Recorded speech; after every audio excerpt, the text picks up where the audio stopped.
Bom dia! Que esse seja um dia de muitas bênçãos, que a graça e a paz do nosso Deus nessa manhã alcance o nosso coração e a nossa vida. Nos levantamos nessa manhã com os nossos pensamentos voltados para Deus, crendo, confiando na sua promessa, que estará ao nosso lado em toda a nossa trajetória. O salmista Davi entendia que Deus era o seu supremo pastor e nós também o recebemos como sendo nosso supremo pastor. Queremos ser pastoreados por Ele, guiados pelo Senhor. Quero deixar com você nessa manhã uma parte da palavra de Deus do livro de Salmo, capítulo 92, o verso 1, onde a Bíblia diz o seguinte: Bom é render graças ao Senhor e cantar louvores ao teu nome, ó Altíssimo. Salmo 92, o verso 1. De fato, é magnífico, é maravilhoso render louvores ao nome do nosso Deus, estarmos em comunhão com os irmãos, pedindo a bênção do Senhor sobre a nossa vida e sobre a nossa família. Que esse dia, a nossa vida, seja uma canção para o Senhor. Que as nossas ações, as nossas palavras bendigam o nome do nosso Deus onde nós estivermos. A cada manhã nesse canal nós estudamos um capítulo da palavra do Senhor e nessa manhã convido você a ter a palavra de Deus aberta no livro de Juízes, capítulo 4, o verso 1 e o verso 2. Os filhos de Israel tornaram a fazer o que era mal perante o Senhor depois de falecer Eude. Entregou o Senhor nas mãos de Jabim, rei de Canaã, que reinava em Azor. Sísera era o comandante do seu exército, o qual então habitava em Orosete-Agoim. Os nossos pecados nos separam do nosso Deus. Não apenas nos trazem separação entre nós e Deus, como também ferem as pessoas que estão ao nosso redor. Nós também somos feridos pelos erros que nós cometemos em nossa vida, mas aqueles que estão ao nosso redor também acabam pagando sérias consequências pelos nossos erros.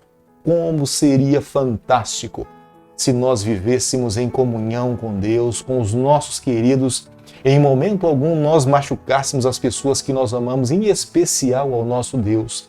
Mas infelizmente, depois que nós nos envolvemos com o pecado, depois que fomos infectados com o pecado, é muito natural o ser humano ferir a Deus e ferir também aos seus semelhantes. Não foi diferente com a nação de Israel.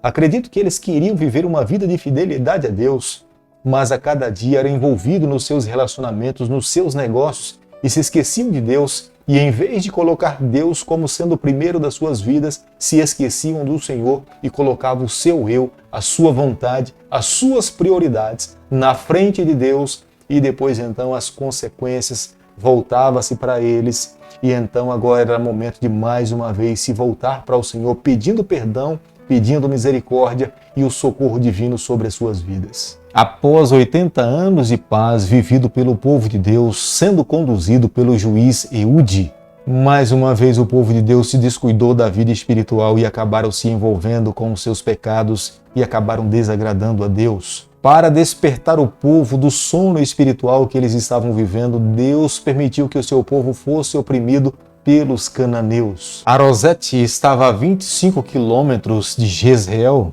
onde se afunila para o Acre. O povo de Deus acabou sendo vencido pelos carros do rei Arosete e eles tiveram que pagar tributo para esse rei. Os carros de ferro daquele período eram como se fossem os tanques de guerra modernos dos dias de hoje. Eram extremamente temidos pelos soldados. Eles possuíam nas suas laterais algumas arestas de ferro que, quando pegava nos soldados, possivelmente poderia partir um soldado ao meio. Os israelitas não tinham esse tipo de armamento, eles não se desenvolveram nessa área. Deus deveria ser o seu verdadeiro escudo. Eles deveriam confiar no poder de Deus para conseguir vencer as batalhas. Da mesma forma como Deus um dia derrubou e destruiu a cidade de Jericó pela fé, eles rodeando a cidade, as outras batalhas, Deus também queria que fosse vencida pela fé. Mas o povo de Deus menosprezou as ordens do Senhor e tiveram que pagar as consequências pelas suas escolhas. Após 20 anos pagando tributo ao rei Azor, eles resolveram clamar ao Senhor. sendo que clamar a Deus deveria ser a sua primeira atitude. Deus queria e deveria ser o centro primeiro das suas vidas, mas foi no momento de dificuldade, vivendo em opressão, pagando altos tributos para o rei Ahazor. Eles então resolveram se voltar para Deus, pedir perdão, confessar seus pecados e pedir uma nova oportunidade. Essa é uma lição que todos nós precisamos aprender. Deus sempre precisa ser o centro e o primeiro da nossa vida. Nos momentos que vivemos em paz, nós precisamos manter o Senhor à nossa frente, como sendo o primeiro. Nos momentos em que nos depararmos com as nossas batalhas pessoais, nós precisamos ter o Senhor como sendo o centro e o primeiro da nossa vida. Em toda e qualquer circunstância da nossa trajetória, por onde formos, nós precisamos sempre permitir que o Senhor conduza a nossa vida. Débora foi uma profetisa entre o povo de Deus. Conduziu o povo do Senhor. O significado do seu nome é abelha. Mas Deus a tomou nas mãos e fez com que ela se tornasse uma profetisa entre o seu povo. As mulheres geralmente eram consideradas para trabalhos inferiores, mas nós podemos ver que a graça de Deus e a mão do Senhor nunca foi de forma preconceituosa. Deus sempre amou as mulheres, como também Deus sempre amou os homens. Os seres humanos e a cultura daquela época criou sim um preconceito com respeito ao sexo feminino, mas quando olhamos para a palavra de Deus, nós podemos ver que Deus nunca olhou para a mulher como sendo inferior. O olhar de Deus para a mulher sempre foi um olhar de igualdade. A prova é clara que aqui no livro de Juízes nós podemos ver uma mulher sendo chamada por Deus para ouvir dos seus lábios as suas orientações, a sua profecia, e deveria corrigir, orientar, ensinar o povo de Deus a andar no caminho do Senhor. A função de Débora era orientar. Quando o povo de Deus tentava se desviar por algum caminho que não era adequado, Deus falava com Débora, Débora corrigia o povo e eles entendiam que era Deus que estava lhes chamando para seguir pelo caminho correto. Entendo que nos dias em que nós estamos vivendo também, Deus tem muitas Déboras. Como é magnífico vermos mulheres envolvidas no ministério. Como é fantástico sabermos que as mulheres querem também ver Jesus Cristo voltar a essa terra. A mulher tem uma postura mais íntegra, a mulher tem qualidades maiores de viver na honestidade. Por isso que Deus hoje também convida as mulheres a viverem dessa forma, como sendo um testemunho vivo que foram chamadas por Deus para muito em breve nos encontrarmos com o Senhor e vivermos com Ele para todo sempre. No capítulo 4 do livro de Juízes, o verso 6, a Bíblia fala que o homem que Deus usou para libertar o seu povo foi Baraque. Baraque, o seu nome significa raio, mas Baraque está entre os heróis da fé do livro de Hebreus, capítulo 11. A proeza de Baraque foi em crer na palavra de Deus provinda de uma mulher. Ele creu na profecia de Débora e saiu para a batalha, convidou as duas tribos do povo de Deus, Naftali e Zebulon, e se deparou com o exército de Sísera e pelo poder de Deus ele venceu. Deus estava entre eles. É por isso que Baraque é considerado como sendo um herói da fé.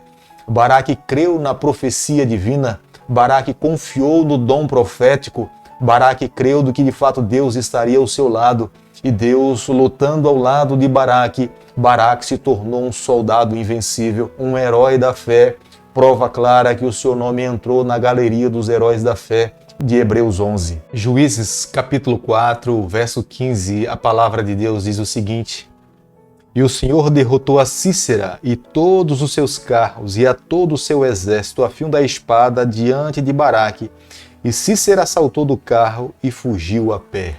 O que de fato aconteceu? Nesse dia, uma forte chuva caiu naquele lugar. O poder de Deus é grandioso. Deus estava lutando a batalha do seu povo. Enquanto Sísera queria oprimir, destruir o povo do Senhor, Deus enviou apenas uma chuva. A chuva fez com que o barro se soltasse, e o barro ficou tão liso como um sabão. E os soldados de Sísera não conseguiram se movimentar com muita agilidade. Muitos carros ficaram atolados.